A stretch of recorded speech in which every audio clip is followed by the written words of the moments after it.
So how does the brain influence behavior? Really, that question, you need to get down to a deeper question of how did the brain adapt to the point where it currently is, where we have consciousness and feelings and thoughts and all these sorts of things coming from an organ inside of our skull.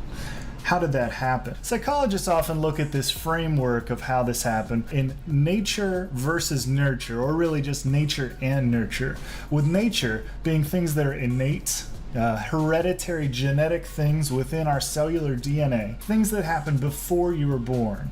When your parents made you, and your grandparents before that made them, and your great-great-parents made them, and your great-great-great-grandparents made them, and your great-great-great-grandparents made them, there's a lot of genetic material being passed down to you. So that's the nature side of the equation.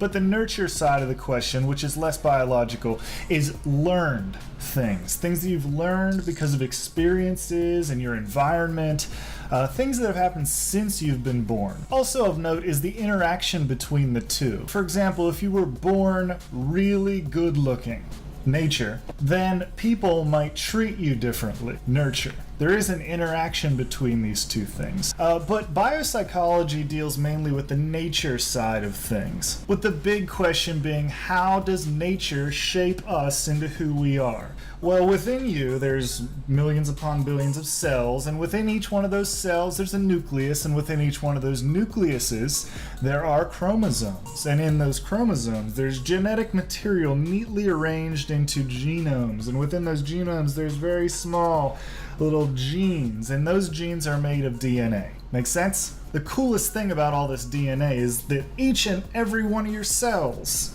all over your body, has enough genetic material to make another you. It's almost like you're a cookbook, and the recipes for you are within you. And maybe a paragraph of instructions is like one step. No, I don't think that really works. It's more like this. It's way more fascinating. It's more like you are a plate of meatloaf and mashed potatoes.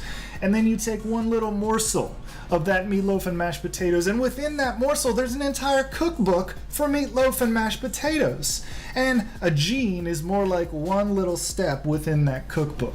Weird. Meatloaf and mashed potatoes. Let's imagine way back thousands upon thousands of years ago. There was a caveman, little caveman Bill here, and he's just a body. He's full of cells, and in each one of those cells there's chromosomes at the inside of the nucleus, and then there's genomes and genetic materials and DNA. And one of the genes that he has is an instruction to add a fast-acting central nervous system. Boom, boom, boom. A quick fight or flight system. So that whenever there's bad things coming in his environment, he can react quickly. It's good. It's what's called an adaptive trait. Let's say there's this other caveman, Caveman Steve. And Caveman Steve has a body full of cells, and inside the cells are the thing. And he has a gene that innately makes him slower at responding to threats in his environment. And he's slow for some reason. But Bill is so fast. Well, let's put these two in a situation. Let's say we've got this situation where there's this saber-toothed tiger. It is not a saber-toothed rabbit. I drew it. It's a tiger. And it's coming in!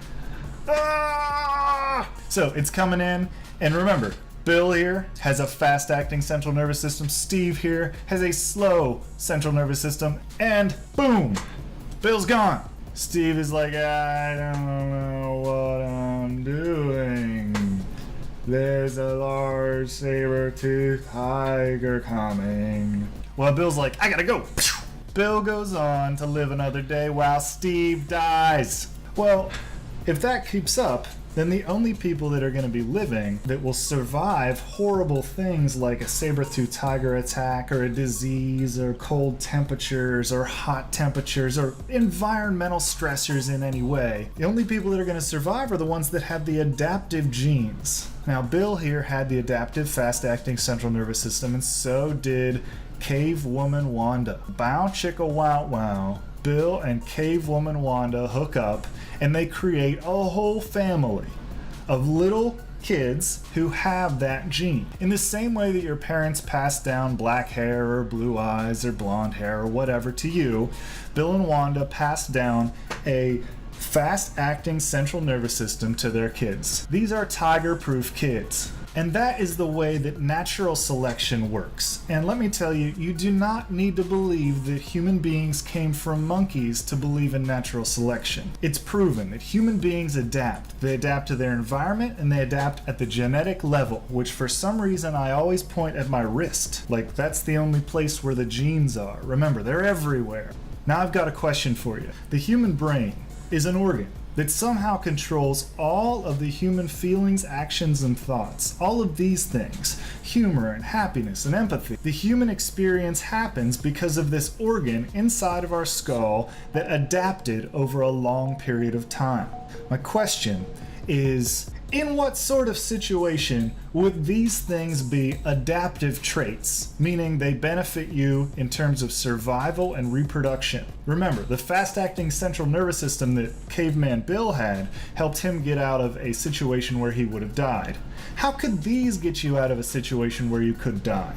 And also, how could these maybe help you hook up with a cave woman Wanda and reproduce the genes that cause these things?